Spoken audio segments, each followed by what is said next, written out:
جب آپ گاتے ہیں تو آپ ساؤنڈ پیدا کرتے ہیں جو دوسرے سن سکتے ہیں، لیکن ساؤنڈ حقیقت میں کیا ہے؟ اور آپ کی ووکل کارڈز اسے کیسے بناتی ہیں؟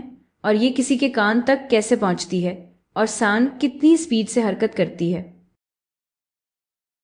اور کیا ایسی ساؤنڈز بھی ہیں جو انسان نہیں سن سکتے؟ اور ساؤنڈز کو کیسے استعمال کیا جا سکتا ہے تاکہ رکاوٹوں کا پتہ چل سکے یا میڈیکل امیجنگ بنائی جا سکے؟ یہ سب بہت دلچسپ سوالات ہیں، آئیے ان کے جوابات معلوم کرتے ہیں۔ اب شروع کرنے سے پہلے تھوڑا پیچھے چلتے ہیں۔ ہم جانتے ہیں کہ جب بھی آپ میٹر کو ڈسٹرب کرتے ہیں، جیسے پانی کو، تو ڈسٹربنس باہر کی طرف پھیلتی ہے۔ ہم اسے ویو کہتے ہیں، لیکن یاد رکھیں میٹر خود حرکت نہیں کرتا، یہ بس اپنی جگہ وائبریٹ کر رہا ہوتا ہے، جیسا کہ آپ یہاں دیکھ سکتے ہیں۔ یہ ڈسٹربنس ہے جو حرکت کرتی ہے، تو ویوز انرجی کو منتقل کرتی ہیں، میٹر کو نہیں۔ اور وہ مٹیریل یا ساخت جس سے ویوز گزرتی ہیں اسے میڈیم کہتے ہیں۔ اب ذرا سوچیں، ساؤنڈ بھی ایک ویو ہے۔ اس کا مطلب ہے کہ اب ہم کچھ سوالات پوچھ سکتے ہیں۔ سب سے پہلے، وہ کون سا میڈیم ہے جس سے ساؤنڈ گزرتی ہے؟ تو کئی میڈیم ہیں۔ ساؤنڈ ہوا میں گزر سکتی ہے، اسی لیے ہم چیزیں سن سکتے ہیں، لیکن یہ پانی میں بھی گزر سکتی ہے، اسی لیے آپ پانی کے اندر بھی ساؤنڈ سن سکتے ہیں۔ اور ہاں بالکل، ساؤنڈز ٹھوس اجسام میں بھی گزر سکتی ہیں، تو عام طور پر یہ گیسز، مائعات اور ٹھوس اجسام میں سے گزر سکتی ہے۔ اور یہاں ایک دلچسپ بات ہے، جب آپ بات کرتے ہیں یا گاتے ہیں تو آپ اپنی ووکل کارڈز کو وائبریٹ کرتے ہوئے محسوس کر سکتے ہیں۔ یہی وائبریشنز ہیں جو ہوا کو ڈسٹرب کرتی ہیں اور ایک ڈسٹربنس پیدا کرتی ہیں جو باہر کی طرف پھیلتی ہے، یہی ساؤنڈ ہے۔ اور ظاہر ہے یہی چیز موسیقی کے آلات میں بھی ہوتی ہے۔ مثال کے طور پر گٹار کی تار وائبریٹ کرتی ہے اور ارد گرد کی ہوا کو ڈسٹرب کرتی ہے، جس سے ساؤنڈ ویو بنتی ہے۔ لیکن آخر ساؤنڈ میڈیم کے ذریعے کیسے پھیلتی ہے؟ تو آئیں سلنکی کو استعمال کرتے ہوئے ہوا کے پارٹیکلز کا ماڈل بناتے ہیں۔ اب اس سلنکی کو ہلانے کے کئی طریقے ہیں۔ سب سے پہلے ہم اسے اس طرح ڈسٹرب کر سکتے ہیں۔ دیکھیں کہ ڈسٹربنس اوپر نیچے حرکت کر رہی ہے، لیکن ویو خود دائیں طرف جا رہی ہے۔ تو ڈسٹربنس کی سمت ویو کی سمت کے پرپینڈیکولر ہے۔ اب اندازہ لگائیں، یہ وہ طریقہ نہیں ہے جس سے ساؤنڈز میڈیم کے ذریعے گزرتی ہیں، ٹھیک ہے؟ تو پھر ساؤنڈ اصل میں کیسے پھیلتی ہے؟ اچھا، یہاں ایک اور مظاہرہ ہے۔ یہ مختلف ہے، یہ بھی ایک ویو ہے، لیکن آپ دیکھ سکتے ہیں کہ یہ مختلف ہے۔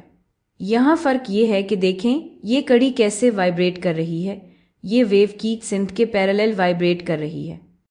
یہی بالکل وہ طریقہ ہے جس سے ساؤنڈز گزرتی ہیں۔ یہ ایک ایسی ویو ہے جس میں ڈسٹربنس ویو کی سمت کے پیرالل ہوتی ہے۔ اب ایسی ویوز میں ایک بہت دلچسپ خاصیت ہوتی ہے۔ کیا آپ دیکھ سکتے ہیں کہ کچھ کمپریشنز بن رہے ہیں؟ یہ وہ کمپریشنز ہیں جو آگے کی طرف جا رہے ہیں، آپ دیکھ سکتے ہیں نا؟ اسی لیے ان ویوز کو کمپریشن ویوز بھی کہتے ہیں۔ تو ساؤنڈ ویو ایک کمپریشن ویو ہے۔ اب آئیے ہوا کے پارٹیکلز کا مظاہرہ دیکھتے ہیں۔ آپ دیکھ سکتے ہیں کہ یہ بالکل ویسا ہی ہے جیسا ہم نے سلنکی میں دیکھا تھا، اینا؟ جیسے سلنکی میں تھا، آپ دیکھیں گے کہ کچھ حصے ہیں جہاں پارٹیکلز ایک دوسرے کے قریب آ جاتے ہیں، جس سے کمپریشنز بنتے ہیں۔ بالکل یہی بات ہے، ساؤنڈ ایک کمپریشن ویو ہے۔ اب یہاں سے بات واقعی دلچسپ ہو جاتی ہے، ٹھیک ہے؟ اب اگر آپ یہاں کہیں کھڑے ہوں، جیسے ہی ویو آپ میں سے گزرتی ہے، ہوا دبتی اور پھیلتی ہے اور پھر دوبارہ دبتی ہے نا؟ اسی وجہ سے ہوا کا پریشر بدلتا ہے، اور یہی پریشر میں تبدیلی ہے جسے آپ ساؤنڈ کے طور پر محسوس کرتے ہیں۔ لیکن ظاہر ہے ساؤنڈ صرف ایک سمت میں حرکت نہیں کر رہی ہوتی، اور اسی لیے اس FET سیمولیشن میں ہم دیکھ سکتے ہیں کہ ساؤنڈ اصل میں ہر سمت میں پھیل رہی ہے۔ کمپریشن ویوز ہر سمت میں پھیل رہی ہیں۔ لیکن رکیے، اگر ساری ساؤنڈ صرف کمپریشن ویو ہے تو پھر ایک ساؤنڈ دوسری سے مختلف کیسے ہوتی ہے؟ تو اس کی کئی خصوصیات ہوتی ہیں۔ ان میں سے ایک کو ایمپلیٹیوڈ کہتے ہیں، جو اصل میں لاؤڈنس سے تعلق رکھتا ہے۔ تو آپ پوچھیں گے کہ ایمپلیٹیوڈ کیا ہے؟